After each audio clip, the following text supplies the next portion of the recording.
आज की इस वीडियो में हम डिस्कस करने वाले हैं कि लिमिट, कॉन्टिन्यूटी और डिफरेंशिएबिलिटी, इन तीनों में क्या डिफरेंस है और ये किस तरीके से एक दूसरे से रिलेटेड हैं। ठीक है, तो स्टार्ट करते हैं।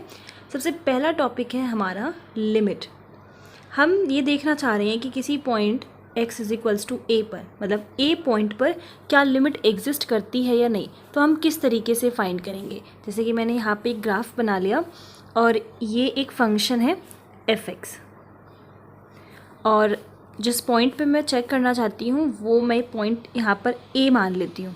ठीक है, तो लिमिट में क्या होता है कि ये आपको लिमिट मतलब a पे वैल्यू मिल जाएगी, मतलब f ऑफ ये a हो जाएगा हमारा।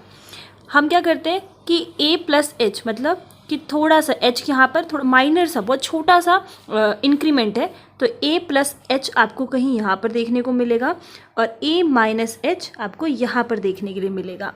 जो हम LHL और RHL की बात करते हैं उसमें क्या होता है, ये होता है आपका लेफ्ट हैंड लिमिट और ये होता है right hand limit. That means कि जब हम LHL की बात करते हैं तो हम इस A पॉइंट को इस डायरेक्शन से लेफ्ट हैंड साइड से अप्रोच करते हैं।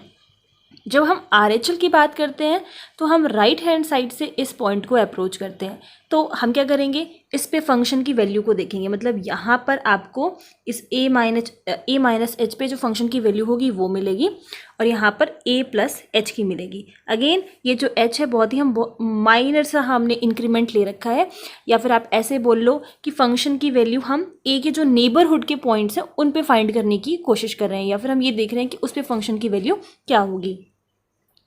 जब हम LHL और RHL को कैलकुलेट कर लेंगे फिर हम ये चेक करेंगे क्या ये दोनों आपस में इक्वल हैं। अगर ये दोनों इक्वल होते हैं तो हम कहते हैं कि लिमिट एग्जिस्ट कर रही है, अदरवाइज नहीं। ठीक है, तो LHL और RHL ये एक इम्पॉर्टेंट कंडीशन है ये कहने के लिए कि लिमिट जो है वो एग्जिस्ट कर रही है। देखिए, एक इम्पॉर्टेंट चीज़ जो इसमें होती है वो ये है कि हमें ये जो A पॉइंट है उस पर फंक्शन की वैल्यू एग्जिस्ट करे या फिर ना करे, इससे हमें कोई फ़र्क नहीं पड़ता। हमें बस ये देखना होता है कि जो जिसके नेबर में पॉइंट्स हैं उस पर फंक्शन की वैल्यू एग्जिस्ट करनी चाहिए। a माइनस एच में हम क्या करते हैं, जब a माइनस एच की बात करते हैं तो हम ये लिखते हैं कि यहाँ पर लिमिट हमारी h जो है वो 0 के टुवर्ड्स टेंड कर रही है। मतलब जब ये h जो है वो 0 के टुवर्ड्स टेंड करेगा, मतलब क्या कर रहे हैं, हम धीरे धीरे इस a के टुवर्ड्स अप्रोच कर रहे हैं। उसी तरीके से हम जब हम राइट हैंड साइड से आ रहे हैं तो भी हम a के टुवर्ड्स अप्रोच कर रहे हैं। तो हम ये देखते हैं कि क्या इस पॉइंट पर फंक्शन की वैल्यू मिल रही है या फिर नहीं। ठीक है, तो दोनों का इक्वल होना ज़रूरी है। एक एग्जाम्पल से समझते हैं, फिर मैं आपको थोड़ा और ग्राफ से समझाने की कोशिश करूँगी। जैसे हम फंक्शन ले लेते हैं f(x) is equals to x² minus 4 by x minus 2, और हम ये फाइंड करना चाहते हैं कि 2 पर, मतलब x इज इक्वल्स टू 2 पर लिमिट एग्जिस्ट करती है या फिर नहीं। तो आप क्या करोगे, x is equals to 2 put कर दिया, यहाँ पे हो जाएगा 4 minus 4 2 minus 2, so this is 0/0 की फॉर्म बन रही है। तो आप देख रहे हो यहाँ पर लिमिट जो है वो एग्जिस्ट जो है, मतलब अगर मैं सिर्फ 2 पर फाइंड करना चाहूँ तो लिमिट जो है वो एग्जिस्ट नहीं कर रही, limit does not exist. But अब हम क्या कर रहे हैं, 2 पर फाइंड ना करके 2 माइनस एच या फिर 2 प्लस एच पे फाइंड कर रहे हैं। देखो डिफरेंस क्या होता है, जैसे कि इसी में मैंने आपको समझाया, अभी जो मैंने 2 पर वैल्यू निकाली है वो मैं इस पॉइंट पर निकालने की कोशिश कर रही थी, मतलब एग्जैक्टली इस पॉइंट पर फंक्शन की क्या वैल्यू है। और जब मैं ये लिख रही हूँ 2 माइनस, या ऐसे लिख लो या 2 माइनस एच या 2 प्लस एच लिख लो, इसका क्या मतलब है कि अब हम where limit h tends to 0, इसका मतलब अब ये है कि हम इस 2 के टुवर्ड्स अप्रोच करने की कोशिश कर रहे हैं। अब हम 2 पर फंक्शन की वैल्यू की बात ना करके हम जो उसकी तरफ अप्रोच करने की कोशिश कर रहे हैं उस पर फंक्शन की वैल्यू को फाइंड कर रहे हैं। तो वो आप कैसे कैलकुलेट करोगे, यहाँ पर आ जाएगा, इसी फंक्शन की हम बात करें, लिमिट x टेंड्स टू, मतलब 2 माइनस एच की बात हो रही है यहाँ पर, तो ये हो जाएगा आपके पास 2 माइनस एच का होल स्क्वायर माइनस 4, यहाँ पे आ जाएगा 2 माइनस एच माइनस 2। लिमिट आप यहाँ पर कर लो h टेंड्स टू 0, x यहाँ पर आपका 2 माइनस, मतलब LHL हम कैलकुलेट कर रहे हैं, तो ये हो जाएगा 4 plus H square minus 4h minus 4 and this will B 2 से 2 कैंसिल, सिंपल माइनस एच आ जाएगा, limit H is tending towards 0। यहाँ पर आप 4 को 4 से कैंसिल कर दो, एच कॉमन ले सकते हैं, यहाँ पर आ जाएगा एच माइनस 4 माइनस एच से H cancel, limit H tending towards 0 and this will be limit H minus 4 minus आ जाएगा। जब आप इसको 0 के टूवर्ड्स जो अप्रोच कराओगे एच की वैल्यू को, तो ये 0 हो जाएगी, मतलब आंसर कितना आ गया 4। तो आपने ये देखा कि जब आप एग्जैक्टली 2 पर फंक्शन की वैल्यू को कैलकुलेट करने की कोशिश कर रहे थे तो वो एग्जिस्ट नहीं कर रही थी, बट जब हम ये फाइंड कर रहे हैं कि 2 पे ना जाकर हम उसको लेफ्ट हैंड साइड से उसके टूवर्ड्स अप्रोच करने की कोशिश कर रहे हैं, तो हमें एक वैल्यू मिल रही है, दैट इज़ 4। ठीक है, तो यही मतलब होता है लिमिट का। लिमिट में क्या होता है कि हमें इस पॉइंट पर बेशक से फंक्शन की वैल्यू मिले ना मिले, वो उससे कोई फ़र्क नहीं पड़ता, बट हम जब अप्रोच कर रहे हो, चाहे आप राइट हैंड से साइड से करो या फिर लेफ्ट हैंड साइड से करो, हमें उस पर फंक्शन की वैल्यू मिलना ज़रूरी होती है। मतलब आपको LHL ये भी मिले, साथ में RHL भी मिले, और साथ के साथ दोनों का बराबर होना बहुत ज़रूरी होता है। ठीक है, अगर ये कंडीशन सेटिस्फाई होती है तो हम कहते हैं कि लिमिट एग्जिस्ट कर रही है उस पॉइंट पर, जिस भी पॉइंट पे आप बात करो, x=2 बोल लो या x=a बोल लो, उस पॉइंट पर लिमिट एग्जिस्ट कर रहा है, अदरवाइज नहीं। जैसे कि हम थोड़ा ग्राफ से समझते हैं। ये मैंने बनाया है ग्राफ, और इस ग्राफ को कुछ इस तरीके से बनाते हैं। मान लीजिए हम 4 पे कैलकुलेट करने की कोशिश कर रहे हैं, तो ये आपका 4 हो जाएगा और ग्राफ कुछ इस तरीके से जा रहा है। ठीक है, अब अगर आप LHL कैलकुलेट करो, मतलब कि इस पॉइंट को हम लेफ़्ट साइड से अप्रोच कर रहे हैं, तो आप देख रहे हो कि जैसे जैसे हम इधर बढ़ रहे हैं, ये वैल्यू जो है प्लस इन्फिनिटी के टूवर्ड्स जा रही है, मतलब ये कुछ इन्फिनिटी आ रहा है। सिमिलरली अगर हम इसको राइट हैंड साइड से अप्रोच करें तो ये वैल्यू जो है वो बढ़ रही है। ठीक है, और मतलब जैसे जैसे आप इस तरफ बढ़ रहे हो, 4 के इस तरफ हम बढ़ रहे हैं, ये फंक्शन की वैल्यू जो है वो इंक्रीज़ होती चली जा रही है। ठीक है, ये ग्राफ जो है ये इस तरीके से बढ़ रहा है, इन्फिनिटी के टूवर्ड्स जा रहा है। ठीक है, तो यहाँ पर भी इसकी वैल्यू भी हमारी इन्फिनिटी ही आ रही है, और आप ये देखो दोनों कैसे हैं, बराबर हैं। दैट मीन्स कि लिमिट जो है वो एग्जिस्ट कर रही है, लिमिट एग्जिस्ट कर रही है 4 पे। क्लियर। अब अगर इसी ग्राफ को देखो, क्या होता है कि 3 पॉसिबिलिटीज़ होती हैं। एक तो मान लीजिए लिमिट हमारी फाइनाइट आ जाए, दूसरा होता है लिमिट हमारी इनफाइनाइट आ जाए, तीसरा होता है कि लिमिट हमारी एग्जिस्ट ही ना करे, डज नॉट एग्जिस्ट। ये 3 केस होते हैं। काफ़ी बार क्या होता है कि इन्फिनिटी आ जाता है तो हम ये कहते हैं कि लिमिट एग्जिस्ट नहीं कर रही, बट ऐसा नहीं होता। उस केस में हम पहले वाले केस में बोलते हैं कि लिमिट एग्जिस्ट कर रही है, फाइनाइट एग्जिस्ट मतलब फाइनाइट लिमिट है। दूसरे केस में हम ये बोलते हैं कि इनफाइनाइट लिमिट आ रही है। ठीक है, मतलब इन्फिनिटी भी क्या है, हम ये नहीं बोलते इनफाइनाइट के केस में कि लिमिट एग्जिस्ट नहीं कर रही है। उस केस में जो हमारी लिमिट होती है वो इनफाइनाइट होती है। हाँ, थर्ड केस में हम बोलते हैं कि लिमिट जो है वो एग्जिस्ट नहीं कर रही। ये तीनों चीज़ें जो है अलग अलग होती हैं। तो ऐसा नहीं है कि इन्फिनिटी अगर आ रहा है तो हम ये बोल दें कि जो है लिमिट एग्जिस्ट नहीं कर रही। क्लियर। तो नेचर जो है, बिहेवियर जो है वो दोनों का सेम रहना चाहिए। अगर ये कंडीशन जो है बराबर आ रही है, मतलब दोनों जब भी हम किसी पॉइंट को दोनों तरफ से अप्रोच करने की कोशिश कर रहे हैं और बिहेवियर सेम दिख रहा है, नेचर सेम दिख रहा है, तो लिमिट एग्जिस्ट करती है। अगर मैं कोई दूसरा ग्राफ बनाऊं, जैसे कि अगेन हम मान लीजिए 4 पर ही कैलकुलेट करने की कोशिश कर रहे हैं। एक साइड से ग्राफ यूं जा रहा है और दूसरी साइड से ग्राफ यूं जा रहा है। तो जब हमने LHL निकाला तो आप देख रहे हो कि ग्राफ जो है वो ऊपर की साइड बढ़ रहा है, मतलब कि LHL हमारा आ रहा है प्लस इन्फिनिटी। और अगर हम RHL कैलकुलेट करें तो जैसे जैसे हम इसके टूवर्ड्स बढ़ रहे हैं, जो हमारे फंक्शन की वैल्यू है वो जो है माइनस इन्फिनिटी के टूवर्ड्स अप्रोच कर रही है। ठीक है, ग्राफ कुछ ऐसे समझ लो, जैसे जैसे हम इधर बढ़ रहे हैं, जो हमारी लिमिट है, फंक्शन की वैल्यू है वो माइनस इन्फिनिटी के टूवर्ड्स जा रही है। अब इस केस में आप देखो दोनों जो है वो बराबर नहीं है, दोनों का नेचर जो है सेम नहीं है। ये प्लस इन्फिनिटी के टूवर्ड्स जा रही है और ये माइनस इन्फिनिटी के टूवर्ड्स जा रही है। तो इस केस में आप बोल सकते हो कि लिमिट जो है वो एग्जिस्ट नहीं कर रही, लिमिट डज नॉट एग्जिस्ट। और आप अगर नोटिस करो दोनों ही ग्राफ में जो 4 पर आपको कोई जो फंक्शन की वैल्यू कॉन्टिन्यूटी नहीं दिखाई पड़ रहा, कॉन्टिन्यूटी भी हम बाद में डिस्कस करेंगे। अभी हम नेबरिंग, इसके जो नेबर पे जो फंक्शन की वैल्यू है उससे हमें पता चलता है लिमिट, ठीक है। फंक्शन उस पॉइंट पे फंक्शन की क्या वैल्यू है क्या नहीं है वो हम नहीं देखते। अभी जो हमने लास्ट एग्जाम्पल सॉल्व किया वो उसका मैं आपको RHL भी निकाल के दिखा देती हूँ किस तरीके से कैलकुलेट करेंगे। ये हमने इसका LHL कैलकुलेट कर रखा था, और क्योंकि दोनों का बराबर होना ज़रूरी है इसलिए एक बार चेक कर लेते हैं। जब हम RHL कैलकुलेट करेंगे तो x की वैल्यू जो है अब वो पॉजिटिव साइड से अप्रोच हो रही है, तो मैं x की जगह पर 2 + h पुट करूँगी, और यहाँ पर लिमिट हमारी h इज़ टेंडिंग टूवर्ड्स 0 और x² था तो ये हो जाएगा 2 + h का होल स्क्वायर -4, 2 + h -2, 2 से 2 कैंसिल, यहाँ पर आ जाएगा आपका 4 + h² + 4h -4 and this will B h, 4 से 4 कैंसिल, अगेन 4 को h को कॉमन लेंगे तो ये हो जाएगा हमारा h + 4/h, ये कैंसिल हो जाएगा।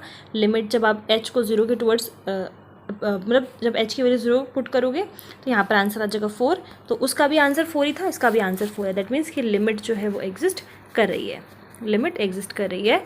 बट जब आपने एग्जैक्टली 2 पे कैलकुलेट किया था तो वहाँ पर एग्जिस्ट नहीं कर रही थी। तो इसका मतलब ये है कि सिर्फ हमें ये चेक करना होता है लिमिट के लिए कि ये दोनों बराबर हैं या फिर नहीं। मान लो दोनों का आंसर आपने LHL कैलकुलेट किया, आपको +∞ मिला, आपने RHL कैलकुलेट किया, ये LHL ये RHL, इसका भी आंसर +∞ मिला, मतलब कि लिमिट जो है वो एग्जिस्ट कर रही है। एक केस में आपको +∞ मिल गया, एक में -∞ मिल गया, लिमिट एग्जिस्ट नहीं कर रही। अब ये तो हो गया इनफाइनाइट का केस, या फिर आप एक और केस इंक्लूड कर लो, दोनों ही -∞ मिल गए तो भी लिमिट एग्जिस्ट कर रही है। अगर आप फाइनाइट का केस लेकर चलते हो, मान लो एक का आंसर आ गया 4, दूसरे का आंसर आ गया 7, तो नहीं कर रही। दोनों का आंसर अगर 4 आ गया तो कर रही है, फिर दोनों का आंसर 7 आ जाए तो भी कर रही है, ठीक है। तो आंसर जो है फाइनाइट के केस में वो सेम ही आना चाहिए। अब आ जाते हैं कॉन्टिन्यूटी। नाम से ही आपको पता चल रहा है कॉन्टिन्यूटी मतलब कहीं पर ब्रेक ना हो, वो एकदम कर्व जो है वो एकदम स्मूथली चले। अब जैसे कि मैंने 2 एग्जांपल्स, हमने एक ऐसे ले रखा था और अभी लास्ट जो हमने बनाया उसमें कुछ इस तरीके से आ रहा था ग्राफ, तो इसमें क्लियरली पता चल रहा है। अगर मैं सिर्फ इस पॉइंट पे बात करूँ, ये A पॉइंट ले लो, यहाँ पर भी इसको A पॉइंट ले लो, अगर मैं A पर बात करूँ तो यहाँ पे दोनों में ही फंक्शन जो है वो कॉन्टिन्यूअस नहीं है, फंक्शन जो है वो ब्रेक हो रहा है, ठीक है। अगर आप फंक्शन के इस पार्ट पे पता करना चाहते हो तो फंक्शन कॉन्टिन्यूअस है। लाइक अगर मैं यहाँ पे कोई पॉइंट B मान लेती हूँ तो B पर जो है फंक्शन कॉन्टिन्यूअस है, इसमें कोई प्रॉब्लम नहीं है। बट A पर अगर आप चेक करना चाह रहे हो, मतलब पॉइंट वाइज अगर आप देखना चाह रहे हो क्या A पर फंक्शन कॉन्टिन्यूअस है, तो वो नहीं होगा क्योंकि फंक्शन जो है वो ब्रेक हो जा रहा है। सिमिलरली जैसे फंक्शन का दूसरा कोई कर्व ले लेते हैं, फंक्शन हमने कुछ इस टाइप से बनाया है, ये इस तरीके से और ये इस तरीके से, तो क्लियरली ये जो पॉइंट जाएगा इस पर फंक्शन जो है ब्रेक हो रहा है। बाकी ये जो पार्ट है फंक्शन का, ये वाला पार्ट और ये वाला पार्ट, वो कॉन्टिन्यूअस है, उसमें कोई प्रॉब्लम नहीं है। बट अगर आप इस पॉइंट पर चेक करोगे तो फंक्शन जो है वो कॉन्टिन्यूअस नहीं होगा। तो कंडीशन क्या होती है इसकी? पहली कंडीशन यही है कि लिमिट जो है वो एग्जिस्ट करनी चाहिए। लिमिट एग्जिस्ट कर रही है, इस बात का क्या मतलब है? अभी हमने देखा कि LHL और RHL अगर बराबर आ जाए तो लिमिट एग्जिस्ट करती है। इसके साथ साथ जो एक कंडीशन कॉन्टिन्यूटी में जुड़ जाती है वो ये है कि अब आपको इसके साथ साथ फंक्शन की वैल्यू को भी देखना होता है, और फंक्शन की वैल्यू मान लो आप @x=a पर चेक कर रहे हो तो वो उसकी जो वैल्यू आएगी वो उसी के बराबर आनी चाहिए, मतलब कि तीनों की वैल्यूज़ जो है वो बराबर आएगी, तभी हम कहेंगे कि फंक्शन जो है वो कॉन्टिन्यूअस है। तो ये तो रहेगा ही, साथ के साथ इसकी वैल्यू आए और जो आती है वो बराबर भी होनी चाहिए LHL और RHL के, तब हम कहते हैं कि फंक्शन जो है वो हमारा कॉन्टिन्यूअस है। यहाँ पर f(a) का क्या मतलब है? f(a) का मतलब ये है कि जो पॉइंट जिस पे हम बात कर रहे थे फंक्शन कॉन्टिन्यूअस है या नहीं, उसके फंक्शन की वैल्यू, ठीक है। तो आई होप ये दोनों टॉपिक्स आपको क्लियर हो गए होंगे कि कॉन्टिन्यूटी क्या होती है और लिमिट क्या होती है। कॉन्टिन्यूटी हम ऐसे भी पता कर सकते हैं ग्राफिकली, अगर आपको फाइंड करना है कि कोई फंक्शन कॉन्टिन्यूअस है या नहीं, तो हम कहते हैं कि अगर हम अपने मार्कर या पेन ले रखा है और आप उसे बिना उसको उठाए आप एक कर्व बनाते हो तो वो कॉन्टिन्यूअस कहलाता है। आपने कहीं बीच में जंप करा दिया, कहीं भी बीच में ब्रेक करा दिया तो वो डिसकॉन्टिन्यूअस हो जाता है, ठीक है। और चेक करने का तरीका तो मैंने आपको बता ही दिया। डिफरेंशिएबिलिटी पे आ जाते हैं हम। देखिए डिफरेंशिएबिलिटी जो है एक ब्लॉक डायग्राम से अगर हम समझें तो 3 चीज़ें होती हैं। सबसे पहली चीज़ कि लिमिट एग्जिस्ट करे, सेकेंड फंक्शन जो है आपका कॉन्टीन्यूअस हो, और थर्ड पे आता है हमारी डिफरेंशिएबिलिटी।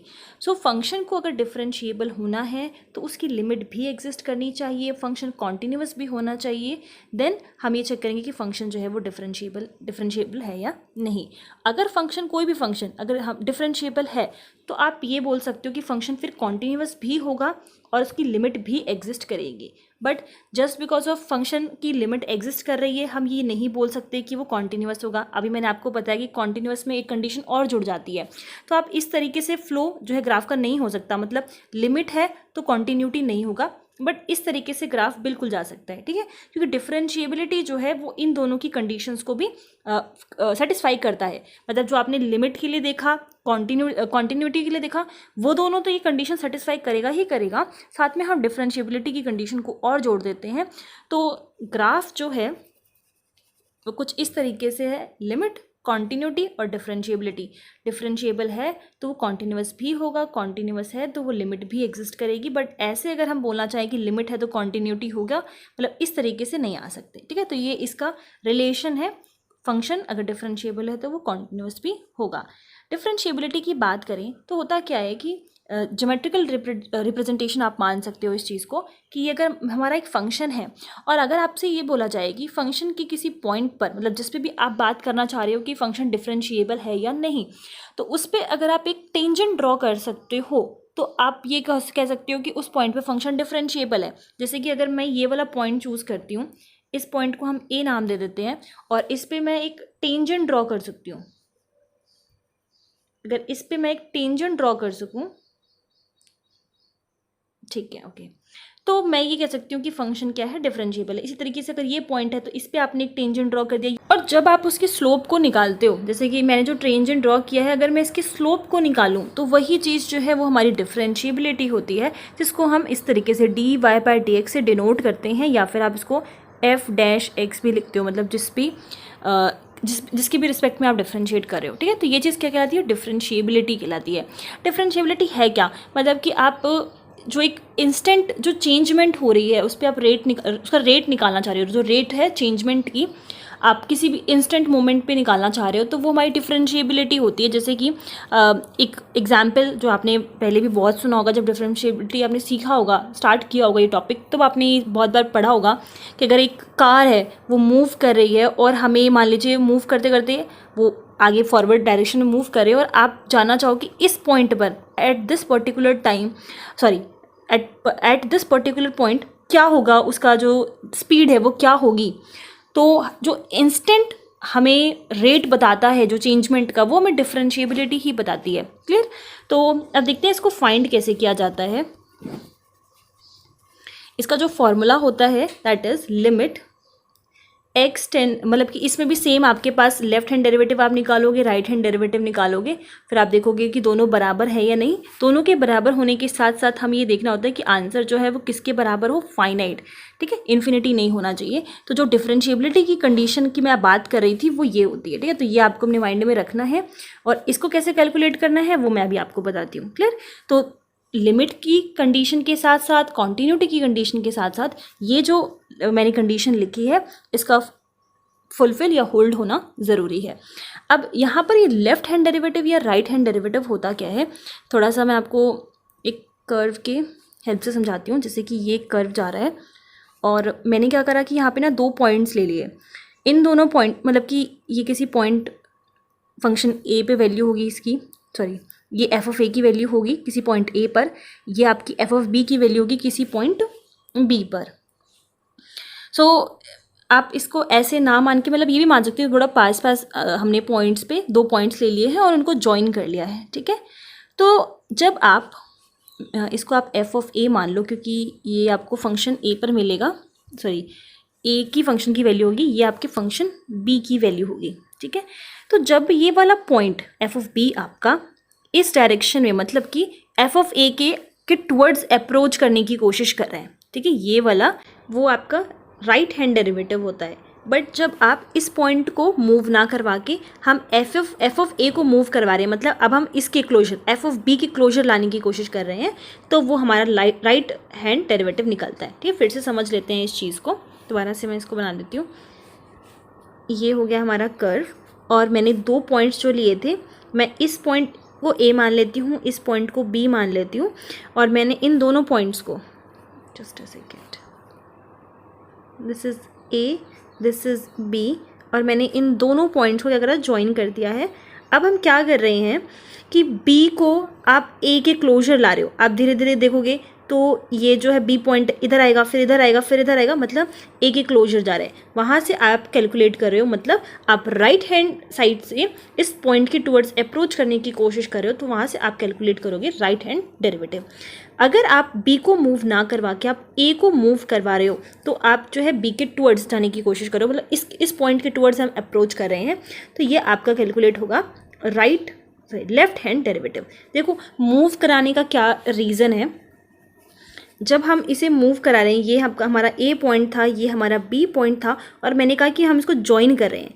जब हम इसको मूव कराते हैं, जैसे मैंने यहाँ पर इसको मूव करा तो बी अब यहाँ पर आ जाएगा, तो आप ये जो है एक तरीके से सीकेंट है, ठीक है, मतलब ये क्या है, एक तरीके से सीकेंट का काम कर रहा है। जब ये पॉइंट धीरे धीरे धीरे धीरे ए के क्लोजर जो है आएगा, तो आप देखोगे ये जो लाइन है, सीकेंट वाली लाइन है, वो ए पर ये टेंजेंट लाइन बन जाएगी। जब बी पॉइंट इसके बहुत क्लोज आ जाएगा, तो ये जो ए पॉइंट पर ये सीकेंट वाली लाइन एक तरीके से टेंजेंट का काम करेगी। और डिफरेंशिएबिलिटी क्या कहती है, डिफरेंशिएबिलिटी पर जो टेंजेंट होता है हम उसी का स्लोप निकालने की कोशिश करते हैं, ठीक है, तो बात तो वही हो गई। तो इसीलिए इस पॉइंट को हम इसके टुवर्ड्स अप्रोच कराने की कोशिश कर रहे हैं, तो ये जो सीकेंट है वो एक टेंजेंट बन जाएगा, टेंजेंट का ही स्लोप हम निकालना चाहते हैं। अगर हम सीकेंट की बात करें तो क्या होता है, चेंजमेंट आप फाइंड करोगे, जैसे कि अगर मैं ये इस वाले की हेल्प से जो मैंने यहाँ पे F of A F of B माना हुआ है, तो आपका कैसे क्या आ जाएगा, F of B minus F of A, जो चेंजमेंट आपको फंक्शन की वैल्यू में मिली है और जो चेंजमेंट आपको यहाँ पे मिला है बी माइनस ए, यही हो जाएगा। अब यहाँ से अगर हम दो चीज़ें देखी है हमने, जब हम LHL कैलकुलेट करने की कोशिश करते हैं तो आप क्या करते हो, एक पॉइंट अगर आपका ए है, दूसरा आप a माइनस एच मान लो, राइट हैंड डेरिवेटिव निकाल रहे हो तो a अगर आपने माना है तो आप राइट हैंड साइड से अप्रोच कर रहे हो तो a प्लस एच मान लो। हम ये a माइनस एच और a प्लस क्यों लिख रहे हैं, b और a के जगह, मतलब मैं क्या करने वाली हूँ, इस पॉइंट को तो a ही मानूंगी, b की जगह पर मैं, इसमें जो b है, b की जगह पर मैं a माइनस एच और a प्लस एच लिख रही हूँ। रीज़न सिर्फ इतना सा है कि जब आप इसके क्लोजर मूव कर रहे हो तो यहाँ पर एक टाइम आएगा, मैंने कहा कि ये हम ए और बी को साथ में प्लेस नहीं कर रहे हैं, बस ये इसके टुवर्ड्स क्लोजर जो है वो मूव कर रहा है, मतलब कि जो एच है वो बहुत ही स्मॉल इंक्रीमेंट होगा, मतलब बी जो है इतना क्लोज पहुंच जाएगा कि अगर हम ये कह दें कि एच ए में मैंने थोड़ा सा एच का इंक्रीमेंट किया तो वो आप इस पॉइंट पर पहुंच जाओगे, ठीक है। तो यहाँ पर ये जो बी और ए है क्या है, एक तरीके से अलग अलग ही तो पॉइंट है, तो हमने कुछ नहीं करा, बस बी की जहाँ पर एक बार हम ए माइनस एच रखेंगे, एक बार ए प्लस एच रखेंगे, उससे बस एच जो है एक स्मॉल इंक्रीमेंट को यहाँ पे रिप्रेजेंट कर रहा है। तो अगर आप एक बार यहाँ पर b की जगह पर a माइनस एच रख दो तो ये फॉर्मूला किस तरीके से डिफरेंशिएबिलिटी का हमें मिलेगा, दिस विल बी, b की जगह पर हमने रखा a minus H minus F of a, and b यहाँ पे रखेंगे तो a minus H minus a से a कैंसिल, तो हमारा जो LHL का फॉर्मूला मिल गया हमें, limit x is tending towards, या फिर अभी तो यहाँ पर h है, ये हो जाएगा आपका limit h is tending towards 0, F a minus H minus F of a minus का h। अब एक बार आप a प्लस एच रख के देखो, यहाँ पे आ जाएगा F a plus H minus का F of a plus H minus a, मतलब b की जगह पे रख रहे हैं, ये कैंसिल हो जाएगा, यहाँ से हमें मिल गया दिस वॉज LHL, ये आ जाएगा RHL, limit h is tending towards 0, h is tending towards 0 इसलिए लिखते हैं, हम ये बोल रहे हैं कि जो हमने स्मॉल इंक्रीमेंट किया है वो 0 के टूवर्ड्स अप्रोच कर रहा है। अगर 0 के टूवर्ड्स अप्रोच करेगा, आपको जो टेंजेंट मिलेगा उसी का हम स्लोप निकालने की कोशिश कर रहे हैं ना, तो पॉइंट पर ही तो स्लोप निकलेगा, और जब h जो है जो हमने इंक्रीमेंट किया है वो आप 0 कर दोगे तो मतलब आप उस पॉइंट के टूवर्ड्स अप्रोच करने की कोशिश कर रहे हो। ये हो जाएगा a plus H minus F of A by H, ठीक है। तो ये दोनों फॉर्मूलेज हमें मिल जाते हैं डिफरेंशिएबिलिटी के। डिफरेंशिएबल होने के लिए उस पॉइंट, यहाँ पे हम किस पॉइंट पे चेक कर रहे हैं, ए पॉइंट पर चेक करें, ये जो पॉइंट आपको दिख रहा है इस पॉइंट पर चेक करें, ये हो जाएगा आपका ए पॉइंट, ठीक है, जिसके टुवर्ड्स आप क्लोजर आ रहे हो, जिसपे आपको टेंजेंट मिल रहा है। यही तो मैंने बोला डिफरेंशिएबिलिटी की डेफिनेशन, कि अगर डिफरेंशिएबल कब है, जब उस पॉइंट पर आपको टेंजेंट आप ड्रॉ कर सको। क्या खास बात होती है उस टेंजेंट की, अगर उस पॉइंट पर आप एक यूनिक टेंजेंट ड्रॉ कर पा रहे हो तभी वो डिफरेंशिएबल होगा। अगर एक से ज़्यादा भी टेंजेंट आप ड्रॉ कर सकते हो उस पर, तब उस केस में हम फंक्शन उस पॉइंट पर डिफरेंशिएबल नहीं बोलते। तो टेंजेंट ड्रॉ करो और वो भी कैसा करो, यूनिक करो, तभी कहा जाता है कि वो डिफरेंशिएबल होगा। तो so the tangent should be unique. Okay, तो हम बात कर रहे थे फंक्शन की फॉर्मूलेज की, तो हमें LHL और RHL मिल गया। जब आप ये दोनों कैलकुलेट कर लो तो आप देखो कि आप दोनों आपस में बराबर हैं। बराबर होने के साथ साथ आप ये देखो कि दोनों की वैल्यू जो है वो फाइनाइट आनी चाहिए, ऐसा ना हो कि वो इन्फिनिटी आ रही है। क्लियर? तो दोनों की वैल्यूज बराबर हो, साथ में वो किसके बराबर आए, एक फाइनाइट वैल्यू के बराबर आए, तब हम कहते हैं कि वो डिफरेंशिएबल उस पॉइंट पर होगा। तो इस कंडीशन के साथ साथ बाकी आपको लिमिट और कॉन्टिन्यूटी की जो कंडीशन है उसको भी चेक करना होगा। तीनों कंडीशन अगर फुलफिल हो जाती हैं, मतलब अगर यहाँ पे ब्रेक ही कर देते हैं, जैसे मान लो कि मैंने फंक्शन को यहाँ पे ब्रेक ही कर दिया और आपको डिफरेंशिएबिलिटी इसी पॉइंट पे चेक करने के लिए बोला है, तो आप क्लियरली देख सकते हो कि फंक्शन जो है वो यहाँ पर आपको फंक्शन जो है इस पॉइंट पे कॉन्टिन्यूअस ही नहीं है, तो आपको डिफरेंशिएबिलिटी चेक करने की ज़रूरत ही नहीं है। ठीक है, तो आई होप आपको तीनों के बीच का डिफरेंस जो है वो क्लियर हो गया होगा। एंड ये जो रीज़न मैंने पहले इसको डिस्कस किया है वो ये है कि मैं आगे डायरेक्शनल डेरिवेटिव डिस्कस करना चाहती थी। CSIR में भी आपको ऐसे क्वेश्चंस मिलेंगे, तो अगर आपको लिमिट, कॉन्टिन्यूटी और डिफरेंशिएबिलिटी के बारे में आइडिया होगा तो आपको डायरेक्शनल डेरिवेटिव काफ़ी अच्छे से समझ में आएगा। तो अगला टॉपिक हम वो कंटिन्यू करेंगे। अगर मैं जब अपलोड कर दूंगी वीडियो तो लिंक आप लोगों को डिस्क्रिप्शन में मिल जाएगा। एंड यहाँ तक अगर कोई डाउट हो तो आप लोग मुझसे पूछ सकते हो। Thank you.